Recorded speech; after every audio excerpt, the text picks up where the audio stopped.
I feel great because we've been dealing with this situation since 1994, and finally the mayor and the assistant mayor stepped up, and with the help of Take Back the Land, we was able to stay in our home. I'm so happy. Yes. It's been a blessing. Yes, it is. Yes, it's been hard. You know, we've been tried everything, nothing worked. So I think justice finally been served.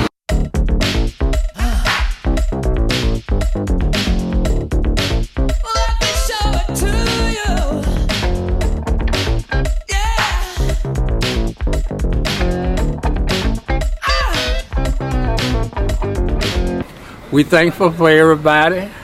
First, I thank the good Lord for what He gave us and the peoples He gave us and everybody, you know, and Take Back the Land. And we was introduced to them through the Moors. They came out and told us to come down and meet with them because we needed their help because of what we were going on.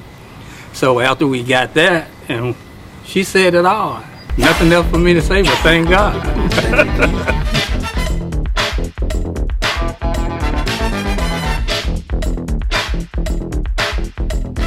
In 1994, the city gave the guy that owned the house next door permission to put up a fence. So we had like a truck, a van, a car, 2 boats in the backyard that we couldn't get out. And we had to go out and buy another vehicle because we didn't have any transportation. And so the stuff that was back there got destructed. The kids started breaking out windows and just destroyed it.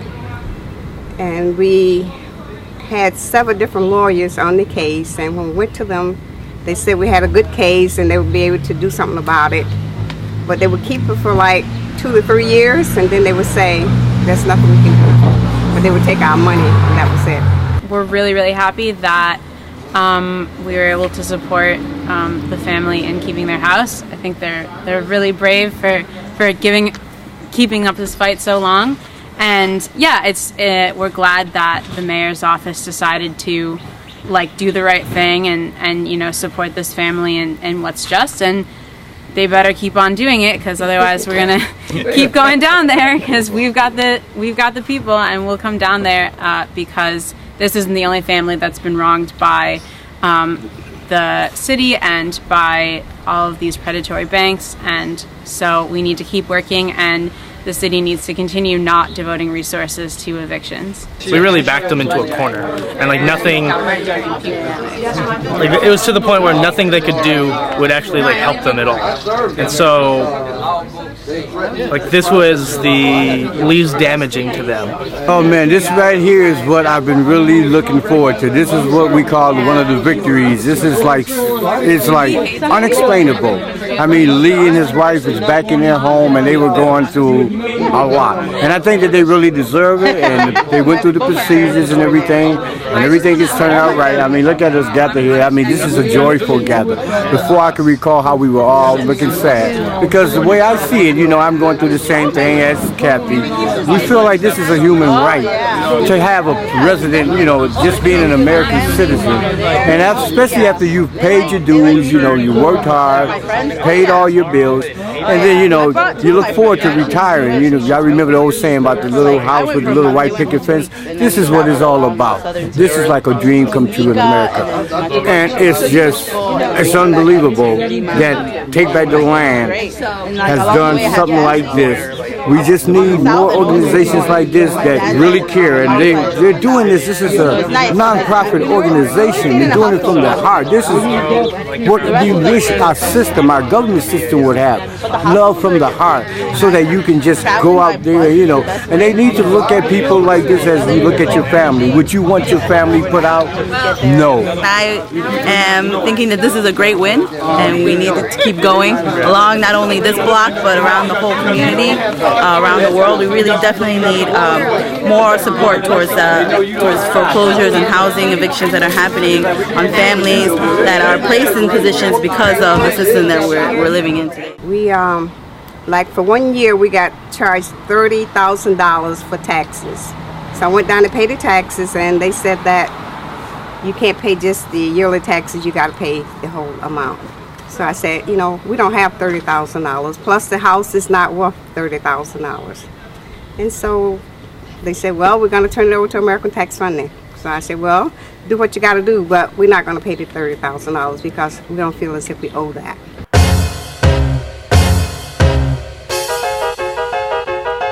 Okay.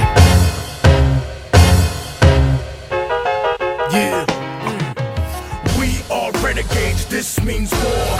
16s bust to break unjust laws. Overthrow regimes in the name of the cause. Renegades, never slaves, this means 100% uncut raw. Fuck limited freedom, nigga, we want more. The machine is corrupted down to the core. Revolution, motherfucker, this I got a middle finger. In 2011, they sold the house at an auction. And actually, nobody was there to bid on the house. We bid it on the house, and then the first bid was like $1,000.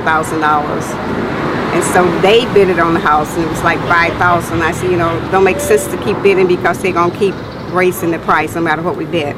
So and I said, you know, let them have it. So they did, and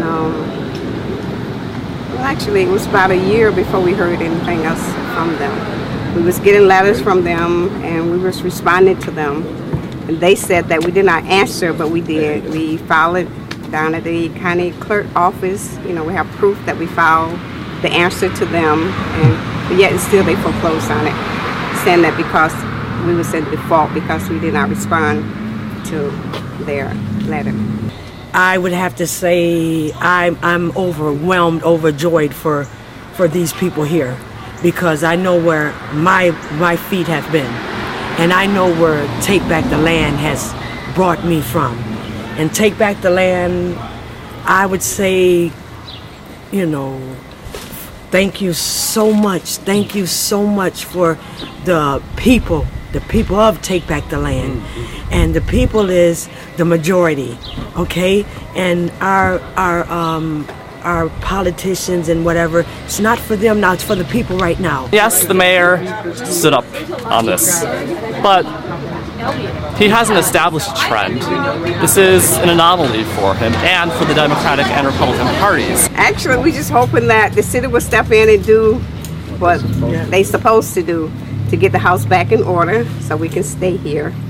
Because, and get it fixed up. Yeah, and I feel as if it was their fault from the beginning that it happened. And hopefully this is a window to re-examine some of the policies, such as using code violations to overregulate people out of their houses, putting code violations in the tax liens to foreclose, and of course selling tax liens to American Tax Funding, a company in Florida, basically privatizing an otherwise public process, which is tax collection and, you know, working out so people can have a tax base and so people can stay in their homes. And by privatizing it to a company, a third party that has no interest in the community, what we found is increased foreclosures, increased displacement, and this is one thing that has to stop if we're actually going to make housing a human right in the city.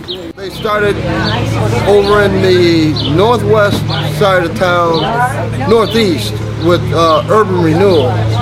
You know, and then years later they started the same thing that they're actually doing now, they did in Cornhill back in the early 90s.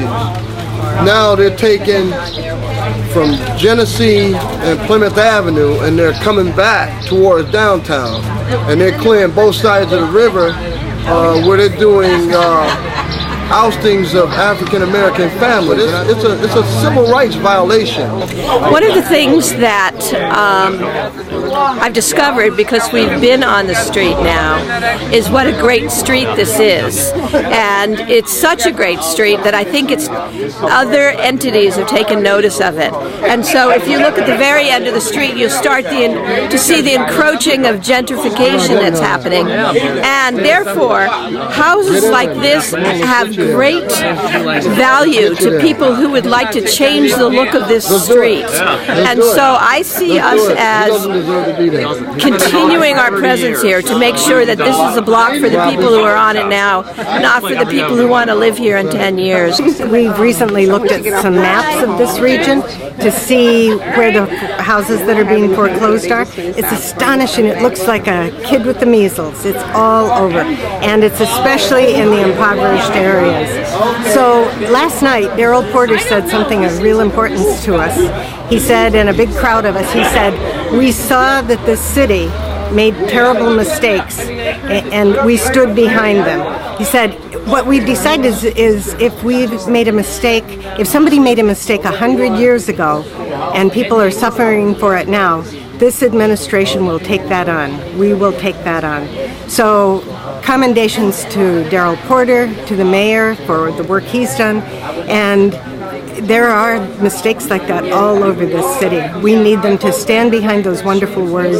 We feel like for the first time there's some hope of that kind of cooperation. I personally give it to the deputy mayor, and I think that we should all send a message, a clear message, a standout message that this is not going to be tolerated. It doesn't need to happen. I want to thank again Mayor Richardson and the assistant mayor Darrell Porter, because when this happened, they didn't have anything to do with it, and I thank them because they stepped up and did the right thing. You know I got what it takes, and I can take a lot. Did you hear the last call, baby? You and me got to stay in power. Yeah. You and me got to stay in power.